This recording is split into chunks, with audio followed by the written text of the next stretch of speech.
Hi, hello everyone. Welcome to my YouTube channel. Ellargu namaskara. See, in this video, we will discussing about the number analogy problems. See, especially this type of the questions asking in the different competitive exams. Right?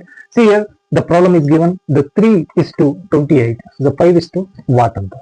Okay. See here, the simple logics will be applied depends upon options is given. Options ಏನ್ ಕೊಟ್ಟಿದ್ದಾರೆ ಅದನ್ನ ನೋಡ್ಕೊಂಡು ನೀವು logics ನ apply ಮಾಡ್ಬೇಕಾಗುತ್ತೆ. ನೋಡಿ, ಇಲ್ಲಿ ನಾವು ಸಿಂಪಲ್ ಲಾಜಿಕ್ ಅಪ್ಲೈ ಮಾಡ್ತೀವಿ. 3 ಗೆ 25 ಸೇರಿಸಿದ್ರೆ 28 ಆಗುತ್ತೆ. ಅದೇ ಲಾಜಿಕ್ ಇಲ್ಲಿ 5 ಗೆ 25 ಆಡ್ ಮಾಡಿದ್ರೆ 30. ಇಲ್ಲಿ ಲಾಜಿಕ್ ಮಿಸ್ ಆಗುತ್ತೆ. ಓಕೆ, ಬೇರೆ ಲಾಜಿಕ್ ನೋಡ್ಬೇಕು. 3 ಇದೆ, 3 ಸ್ಕ್ವೇರ್ ಮಾಡಿ 3 9, ಅದು ಅಪ್ಲೈ ಆಗಲ್ಲ. 3 ಕ್ಯೂಬ್ ಮಾಡಿ, 3 ಕ್ಯೂಬ್ ಮಾಡಿದಾಗ 3 3 9, 9 3 27. 27 the plus 1 is equal to 28. Right? ಇದೇ ಲಾಜಿಕ್ ನ 5 ಗೆ ಅಪ್ಲೈ ಮಾಡಿ. The 5 cube is equal to 125. 5 5 25, 25 5 125 plus 1 is equal to 126. See, the options is here. The 126 is the right answer. Right? The correct answer is 126. ಈ ತರ ನೀವು options ಅಲ್ಲಿ ನೋಡ್ಕೊಂಡು ನಾವು ಲಾಜಿಕ್ಸ್ ನ ಅಪ್ಲೈ ಮಾಡಬೇಕು. Now let's go to the second question. The second question is the 14 is to 9, the 26 is to what ಅಂತ. ಇಲ್ಲಿ ಏನ್ ಕೊಟ್ಟಿದ್ದಾರೆ options 12, 13, 31, 15.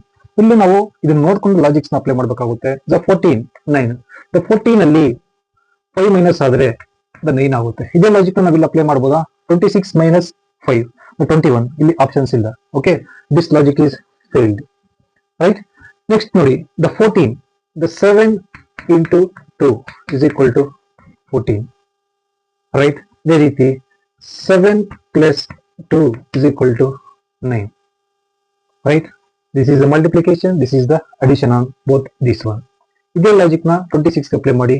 26 means 13 into 2 is equal to 26. Means 13 plus 2 is equal to how much? The 15.